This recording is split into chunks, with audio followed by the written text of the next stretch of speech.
Investing in infrastructure is important to building an end-to-end business system.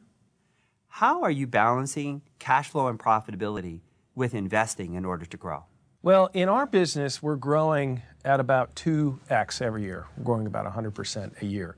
So we need to be able to invest in systems well before we actually need them.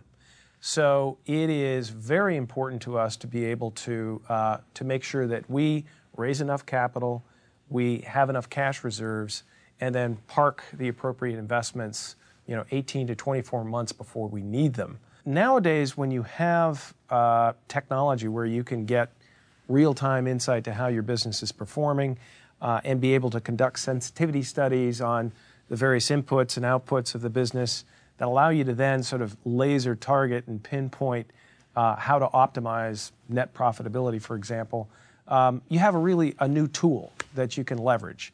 And that in and of itself is an insight, I think, in modern business, because with that tool, I can optimize a new business much faster and adapt in a new market much more quickly with that kind of data than, say, traditionally you might have if you're relying on old rules of thumb or management business practice that was taught, which might not actually apply when you're creating a new business and a new market.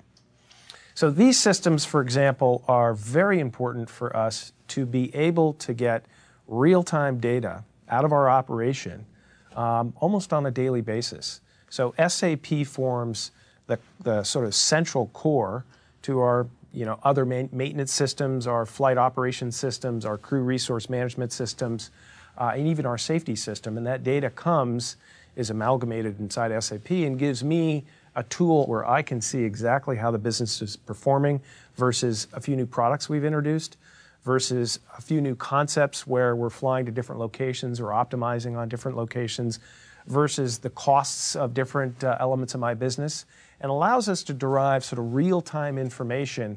Traditionally, you'd get that data every quarter, or maybe 4 times a year. You'd have to wait for your accountants to roll up the books. You'd have to wait for data to come in from overseas.